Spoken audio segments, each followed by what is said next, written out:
TGM presenta un momento para aprender más de la palabra de Dios. Un momento para fortalecer el conocimiento. Un momento para reflexionar. Llegó el momento de conectarnos con la verdad. Hola, mis hermanos y amigos.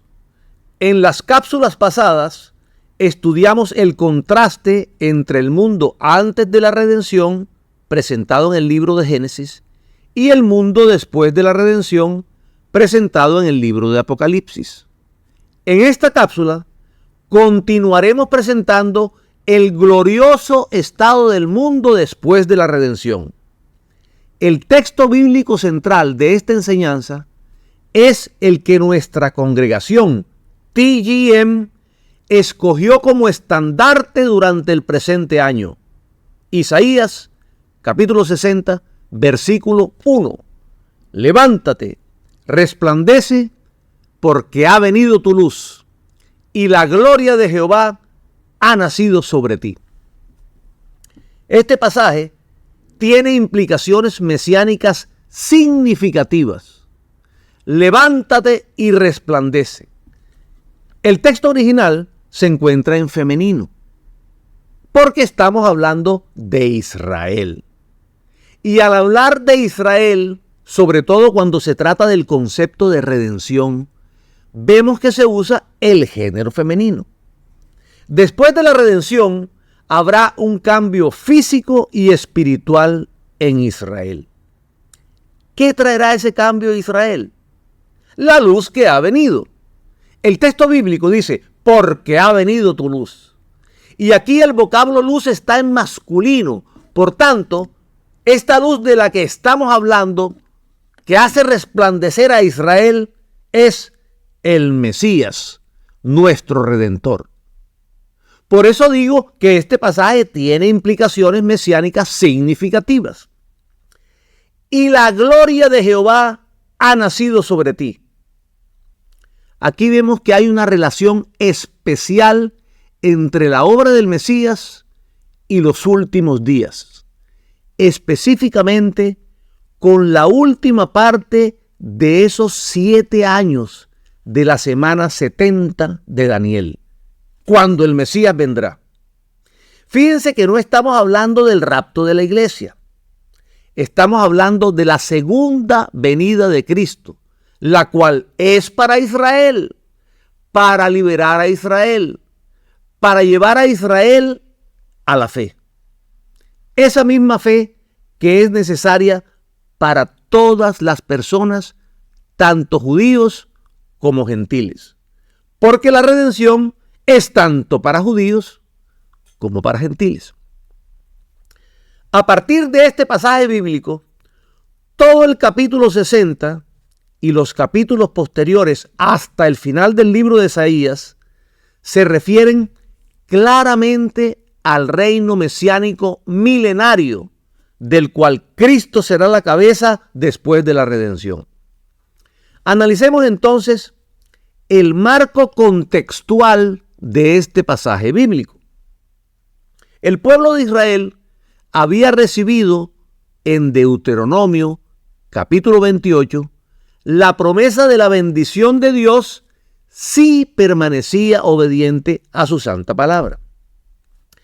Pero a partir del versículo 15 de ese mismo capítulo, Dios les advierte que enviará sobre ellos maldición si no oyeren su voz. Por tanto, Dios es muy claro cuando les advierte que las consecuencias de su desobediencia serán terribles. No obstante la advertencia, el pueblo de Israel continuó siendo contumaz y rebelde y acarreó las consecuencias de su desobediencia. Incluso, reyes que comenzaron bien en un principio, al final de sus vidas se descarriaron, como es el caso del rey Salomón, quien siendo el hombre más sabio sobre la tierra, terminó olvidando su propio consejo y la sabiduría de las Escrituras. Llegó a tener 700 esposas y 300 concubinas, las cuales adoraban a otros dioses y alejaron su corazón de Dios. Salomón, para complacerlas, se involucró en actos detestables como sacrificios al dios Moloc. Primera de Reyes, capítulo 11, versículos 9 al 13. El Señor estaba muy enojado con Salomón, porque su corazón se había apartado del Señor, Dios de Israel, quien se le había aparecido 2 veces. Le había advertido a Salomón específicamente que no rindiera culto a otros dioses. Pero Salomón no hizo caso al mandato del Señor. En consecuencia, el Señor le dijo: ya que no has cumplido mi pacto y has desobedecido mis decretos, ciertamente te arrancaré el trono y se lo daré a uno de tus siervos.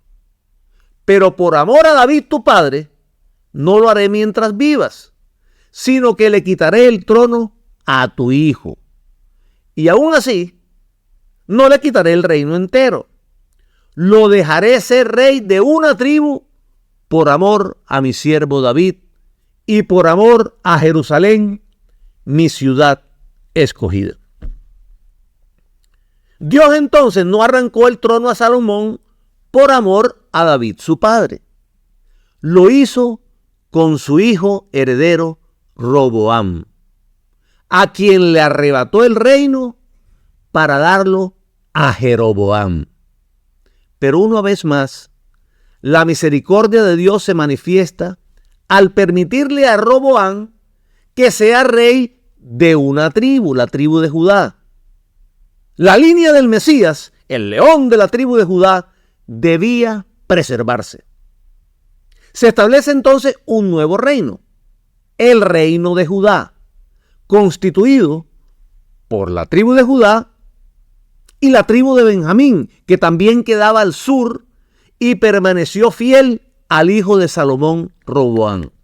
En el gráfico que vemos proyectado, podemos ver un mapa del reino dividido, donde a las tribus de Judá y Benjamín, que en el gráfico ven al sur, se les llama a partir de ahora el reino de Judá, constituido por los judíos, quienes conservaron a Jerusalén como su capital.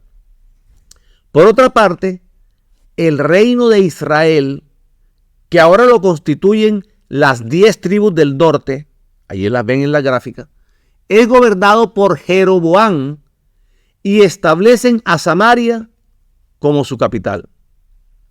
A este pueblo se le sigue llamando de aquí en adelante el pueblo de Israel. Esta es la diferencia entre el reino de Judá, constituido por los judíos, y el reino de Israel, constituido por los samaritanos. Los judíos rechazaban tanto a los samaritanos que el testimonio de un samaritano era inaceptable ante un tribunal judío. El pueblo de Israel, constituido por las 10 tribus del norte, fue gobernado por 19 reyes de 9 familias diferentes. A diferencia del reino de Judá, que tuvo algunos reyes buenos, todos los 19 reyes que tuvo Israel, las 10 tribus del norte, fueron malos y su pecado los llevó a la perdición. Oseas, el último rey de Israel, es mencionado en Segunda de Reyes, capítulo 17. En el año 12º de Acaz, rey de Judá, comenzó a reinar Oseas, hijo de Ela, en Samaria, sobre Israel, y reinó 9 años. E hizo lo malo ante los ojos de Jehová, aunque no como los reyes de Israel que habían sido antes de él. Contra este subió Salmanasar, rey de los asirios, y Oseas fue hecho su siervo y le pagaba tributo.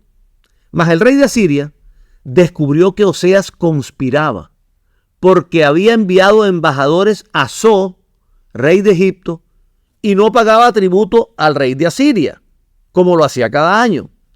por lo que el rey de Asiria le detuvo, le aprisionó en la cárcel, y el rey de Asiria invadió todo el país y sitió a Samaria y estuvo sobre ella 3 años.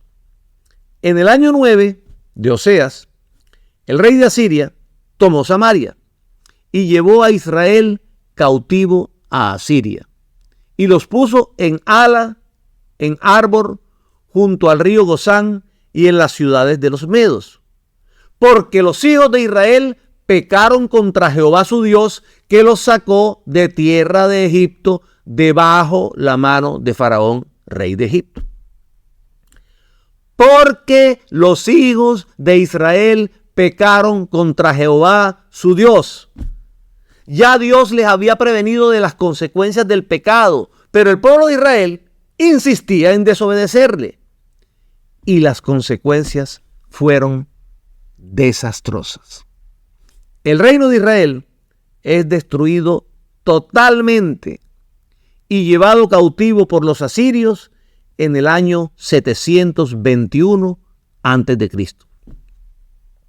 Posteriormente, algunos de ellos escaparon y fueron a refugiarse a otros países. A menudo se les menciona como las 10 tribus perdidas del pueblo de Israel. Qué triste final tuvo el pueblo de Israel a causa de su pecado. Quedaba ahora únicamente el reino del sur, el reino de Judá, constituido por las 2 tribus del sur, Judá y Benjamín, quien fue gobernado también por 19 reyes, todos de la dinastía de David. 5 de ellos fueron muy buenos: Josafat, Usías, Jotam, Ezequías y Josías. Pero fueron muchos más los reyes malos, a pesar de que venían de la descendencia de David y tenían el templo de Dios en Jerusalén. Como sus parientes del norte, la mayoría de los reyes de Judá se corrompieron y permitieron que la idolatría y la injusticia social invadiera sus vidas. Hubo reyes que después de recibir un castigo terrible por su pecado, al final se arrepintieron, como el rey Manasés, quien mandó a matar al profeta Isaías, partiéndolo en 2 con una sierra. Como consecuencia de su pecado, el reino de Judá fue derrotado por Nabucodonosor, quien conquistó Jerusalén, destruyó su templo y sumió en la esclavitud a todo el pueblo judío, el cual fue llevado cautivo a Babilonia durante 70 años, exactamente como profetizó Jeremías en el capítulo 25, versículos 7 al 11. Pero ustedes no me obedecieron, afirma el Señor, sino que me irritaron con la obra de sus manos para su propia desgracia.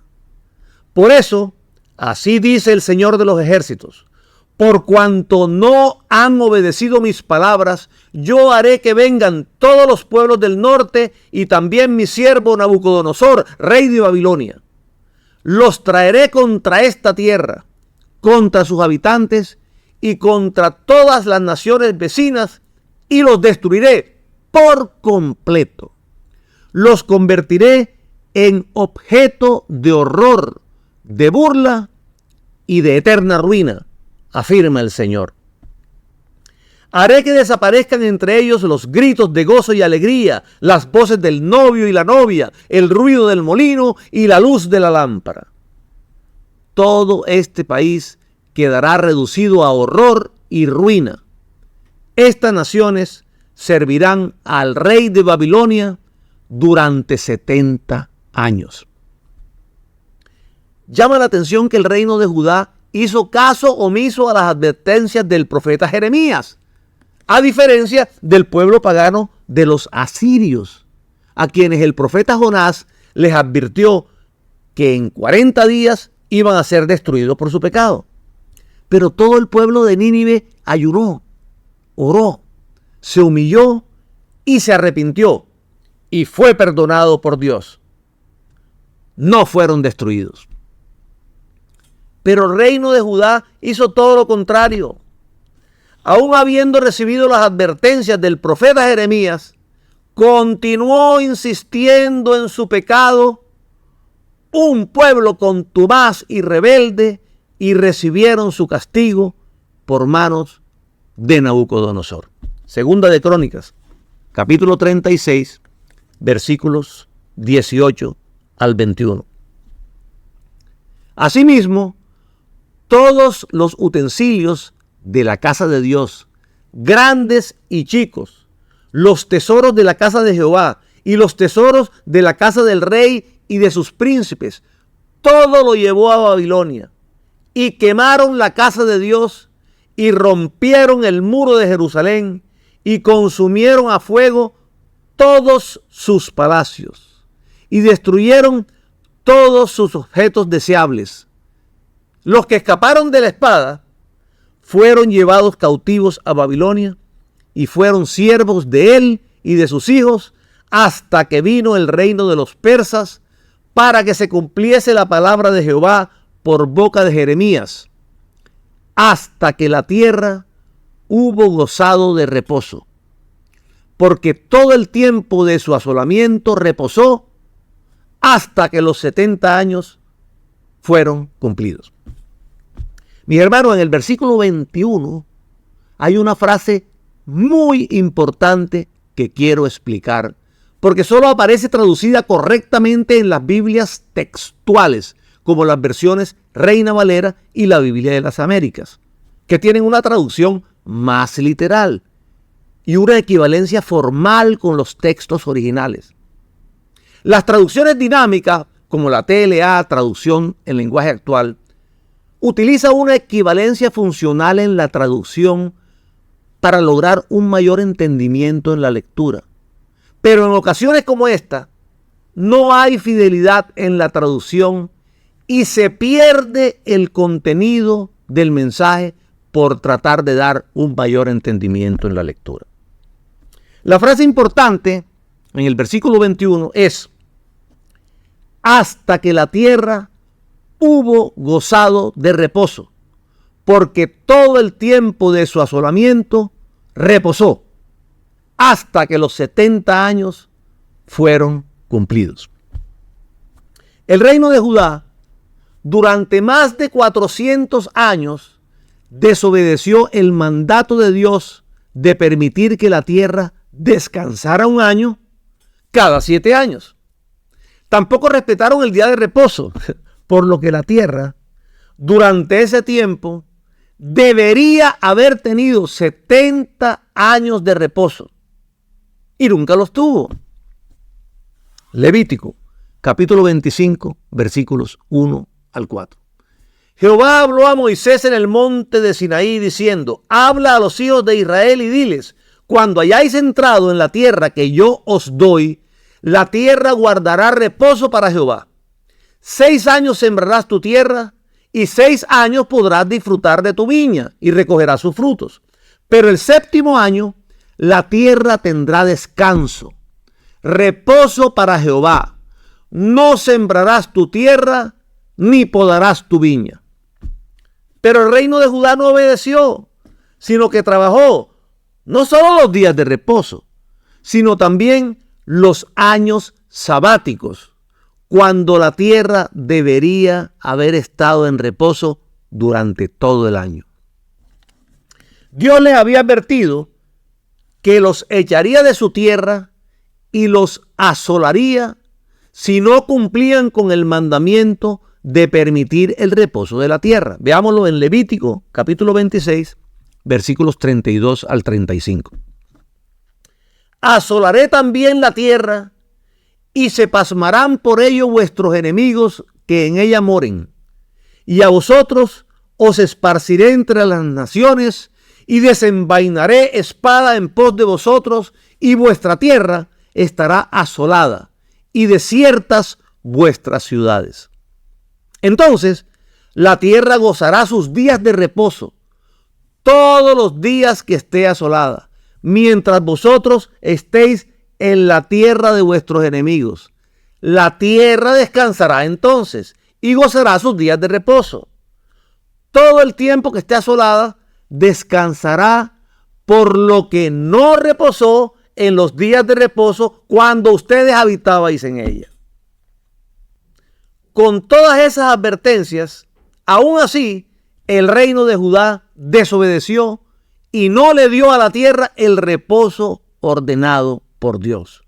Le debían a Dios 70 años de reposo de la tierra que nunca le dieron, por lo que recibió su justo castigo y tuvo que permanecer 70 años en cautiverio fuera de su tierra hasta que se cumpliera el tiempo de reposo de la tierra, los 70 años de reposo que le debían a la tierra. En el año 538 antes de Cristo, el rey persa Ciro el Grande conquista a Babilonia y destruye su imperio, autorizando un año después que 50,000 judíos emprendieran el primer retorno a la tierra de Israel, dirigidos por Zorobabel. En el año 537 antes de Cristo se cumplen los 70 años de cautiverio. Jeremías, capítulo 25, versículo 12, termina diciendo: pero cuando se hayan cumplido los 70 años, yo castigaré por su iniquidad al rey de Babilonia y a aquella nación, país de los babilonios, y los convertiré en ruina perpetua, afirma el Señor. En este momento el profeta Isaías se vuelve de Babilonia y del cautiverio a la tierra de Israel y profetiza el texto mesiánico de Isaías 61. Es importante entender el momento en el cual se escribe este versículo. Se escribe poco después del primer regreso de los 50,000 judíos en el año 537 a.C. Estos pioneros encontraron a Jerusalén en gran parte destruida y abandonada. Las grandes esperanzas de un regreso triunfante nunca existieron. El templo requiere ser reconstruido y la reconstrucción de la ciudad y de los muros por parte de Nehemías aún no ha ocurrido. Por tanto, es tarea del profeta Isaías reavivar el entusiasmo del pueblo con mensajes de esperanza centrados en la fidelidad de Dios. Después de la densa y desesperada oscuridad descritas en los capítulos anteriores del libro de Isaías, esta es una palabra profética para un pueblo postrado en el miserable estado al que la redujo el cautiverio. Pero ante la perspectiva de la futura redención, el profeta Isaías, por parte de Dios, la anima diciéndole: levántate, resplandece. Humanamente era imposible que el pueblo de Dios resplandeciera en el estado deplorable en el que se encontraba, apagado, postrado en el polvo y cubierto con una densa oscuridad. El pueblo no puede brillar con luz propia, porque no tiene luz propia, habiendo preferido andar en tinieblas, como nos muestra el capítulo anterior. Permítame decirle lo siguiente: cuando tratamos de brillar con luz propia, nuestras vidas van a quedar postradas en una densa oscuridad. Pero cuando escogemos morir a nuestros deseos y permitir que la luz de Jesús resplandezca en nosotros, allí es cuando vamos a brillar con la luz del Señor. Lo peor que le puede ocurrir a un creyente es creer que con sus propias fuerzas, con su propia luz, puede alcanzar la victoria. No puedes. Separado de Dios, nada podemos hacer. Debemos reconocer que no es con nuestras fuerzas, sino con su Santo Espíritu. Esto es lo que le pasa a mucha gente en la iglesia, que creen que en sus fuerzas puedes, pero después del fracaso entienden que definitivamente no pueden. Sin Dios nunca podrás. Juan, capítulo 16, versículo 33. Estas cosas os he hablado para que en mí tengáis paz. En el mundo tendréis aflicción, pero confiad, yo he vencido al mundo. En este pasaje vemos claramente que la paz se nos ofrece, pero la aflicción se nos promete. Guerra avisada no mata soldado, y si lo mata es por descuidado. A todos en la iglesia, las Sagradas Escrituras nos están advirtiendo de un peligro que puede suceder y que debemos tomar precauciones. ¿Cómo debemos tomar precauciones? Negándonos a nosotros mismos. Es la única forma de que no seamos nosotros, sino que sea Jesús el que obre, que sea la luz de Jesús la que brille. Debemos estar alerta para matar nuestra carne, para quitarnos nosotros mismos y permitir que sea Dios quien actúe. ¿Por qué debemos estar alerta? Porque van a venir pruebas, mi hermano. Pero es un error creer que con nuestras fuerzas vamos a poder vencer. No venceremos. Con nuestras fuerzas no venceremos. Y el enemigo no avisa. Siempre viene por la retaguardia. Y si no hacemos esfuerzos para matar nuestra carne, no vamos a poder vencerlo. En el pasaje bíblico que leímos, muy claramente aprendimos que Jesús fue quien venció al mundo, no nosotros. Así que es imprescindible que nuestra carne muera para permitir que Jesús venza durante nuestras aflicciones. Ojalá hoy no sea una de esas ocasiones en las que las Escrituras avisan y nosotros no hacemos caso porque creemos que en nuestras fuerzas podemos. Y en nuestras fuerzas no podemos. Nunca vamos a poder. Así que a partir de hoy debiéramos comenzar a tomar la decisión de desconfiar profundamente de nuestra carne y confiar profundamente en nuestro Redentor, para que así de esa manera la terminemos matando, matemos la carne, porque aunque creamos que en nuestras fuerzas podremos, no podremos. Nunca podremos.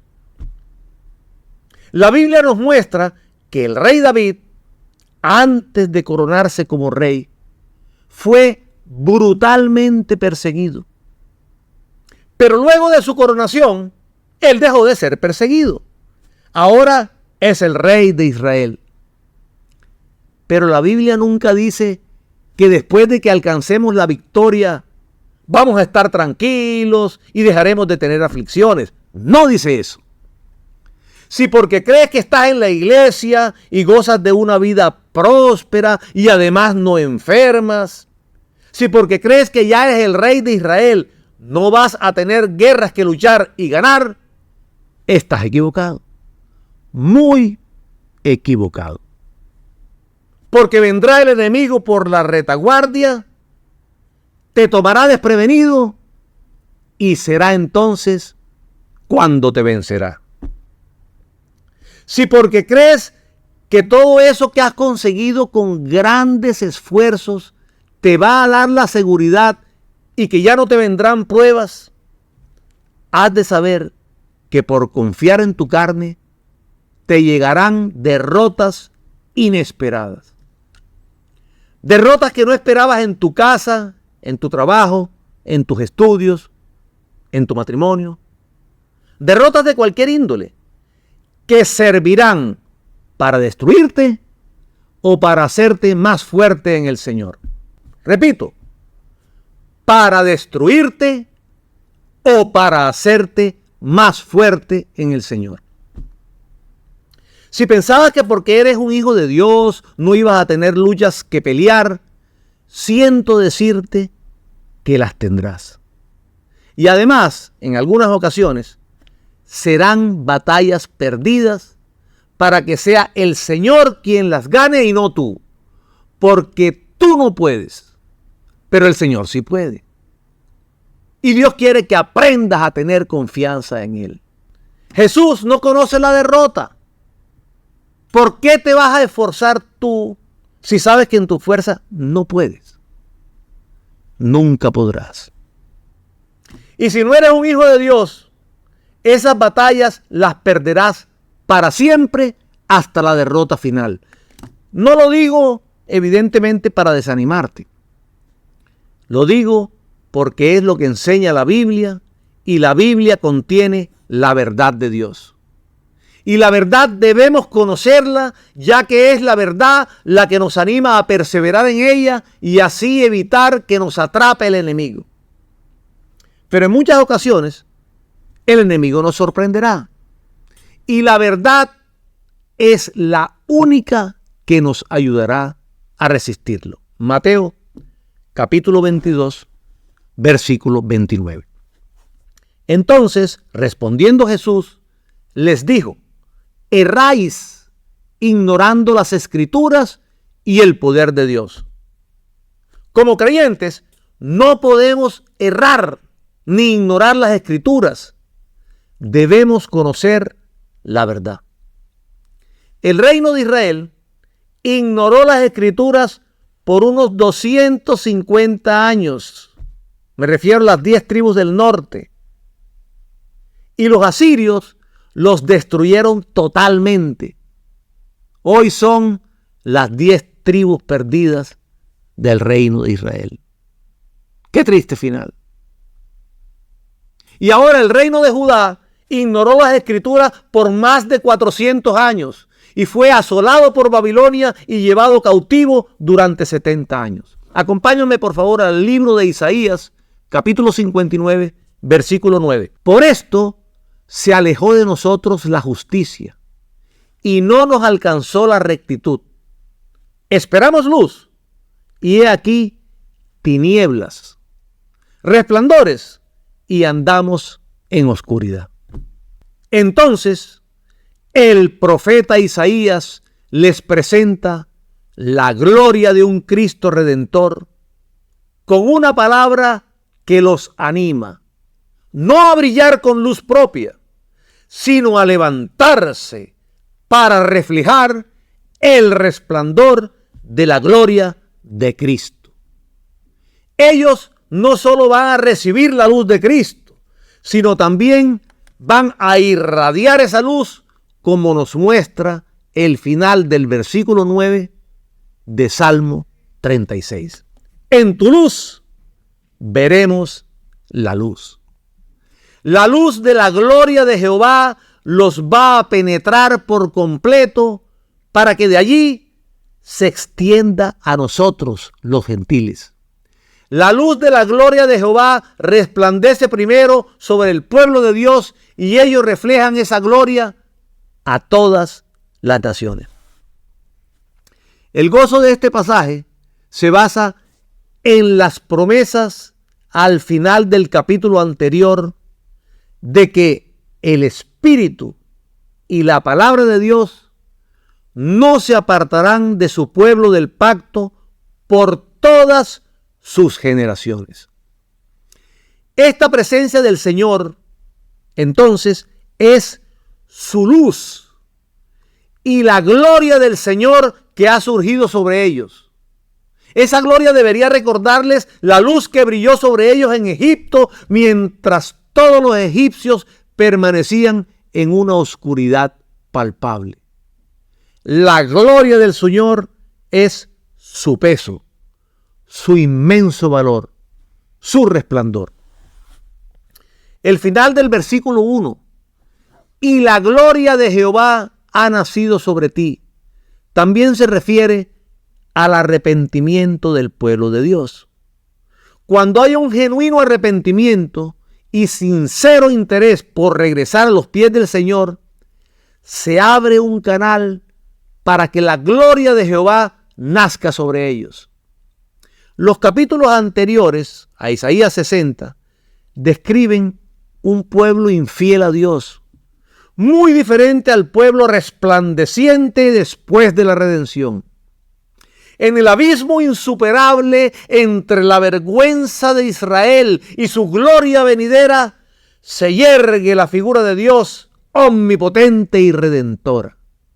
El capítulo 60 describe la increíble transformación.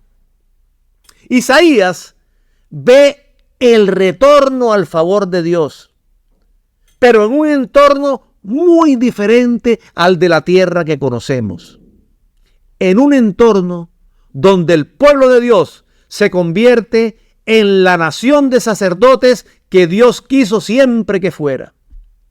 La gloriosa perspectiva desplegada por Isaías en el capítulo 60 exalta la condición muy floreciente de la iglesia de Jesucristo después de la redención. En ese glorioso periodo de la dispensación del reino, en que judíos y gentiles llegarán a ser un solo rebaño bajo un solo pastor. Es un periodo magnífico que seguirá a un periodo de gran oscuridad. La oscuridad que vino por el pecado. La oscuridad que vino por la desobediencia. Por tanto, el cumplimiento cabal de esta profecía está reservado para épocas futuras. El profeta Isaías lo describe con los más espléndidos colores, bajo una variedad de figuras altamente poéticas destinadas a dar una idea general de las glorias de aquel estado perfecto de la iglesia de Dios que se nos enseña a esperar en los últimos tiempos. Entrarán en ella la plenitud de los gentiles y los judíos se convertirán y serán reunidos de su dispersión y los reinos de este mundo llegarán a ser los reinos de nuestro Señor y de su Cristo. Levántate.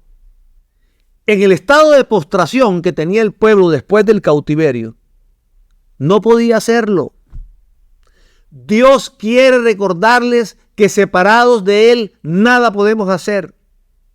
Tenemos que depender totalmente de Dios. Levántate, pero no vas a ser tú el que lo hagas. Tú no puedes. Dios lo hará. Levántate y resplandece. El pueblo estaba apagado. Imposible que resplandeciera. Pero puede clamar por ser iluminado. Porque hasta que te levantes y acudas a Dios, nunca recibirás la verdadera luz. Pero el profeta Isaías presenta buenas noticias. Ha venido tu luz. El Mesías está a la puerta. Y a la vez que es luz para los gentiles, será la gloria de su pueblo Israel. Mi amado hermano, ya ha recibido la luz del Evangelio. Ahora resplandece y refleja esa luz de Cristo a todos a tu alrededor. Es inconcebible que todavía haya cristianos amargados que salen en la mañana y parece que hubieran desayunado únicamente limón con vinagre. Todo lo que hablan es negativo. Su rostro refleja amargura. Están en una línea de un banco o de un supermercado impacientes, quejándose de todo. Se quejan porque llueve y se quejan porque no hay sol. Nada los satisface. Y van a la iglesia, adoran a Dios y salen igual. Están postrados y no permiten que Dios los haga resplandecer. Hay que decirles: levántate y resplandece. Refleja alegría. Mi hermano, no es ausencia de problemas. Todos tenemos problemas. Es que en el problema yo resplandezco. En el problema yo estoy alegre. Quiero darles un ejemplo. Mire, ayer en la mañana encontré a mi esposa riendo a carcajadas. Estaba tan gozosa que le pregunté: Rosario, ¿qué pasó? Y me dijo, fue que cambié el mantel y todos los individuales de la mesa, la puse bien bonita, no había desayunado y decidí tomarme un café. Y cuando me senté, se me cayó la taza y derramé todo el café con leche y mira este desastre que hice. Debe ser que Dios no quería que tomara café con leche hoy. Y seguía riéndose a carcajadas. Amados hermanos, cuando la vi con ese gozo, limpiando todo el reguero y recogiendo nuevamente la mesa acabada de arreglar, sin haber podido desayunar, riéndose a carcajadas, resplandeciendo de alegría, me dije a mí mismo, es mi esposa la que debería presentar hoy este mensaje. Es el mejor ejemplo de levantarse y resplandecer. El problema no impidió que ella resplandeciera. Qué triste es ver personas que dicen tener a Dios en su vida, pero como que Dios no los tiene a ellos, porque su confesión siempre es negativa. Su rostro es amargado. Lo ves entrar siempre con la queja, que todo le sale mal. ¿Sabes una cosa? Hasta que tú no te levantes y resplandezcas, las cosas no van a cambiar. Alaba a Dios, busca su rostro, llénate de su luz y permite que esa luz resplandezca en ti. Bendiciones y cielos abiertos.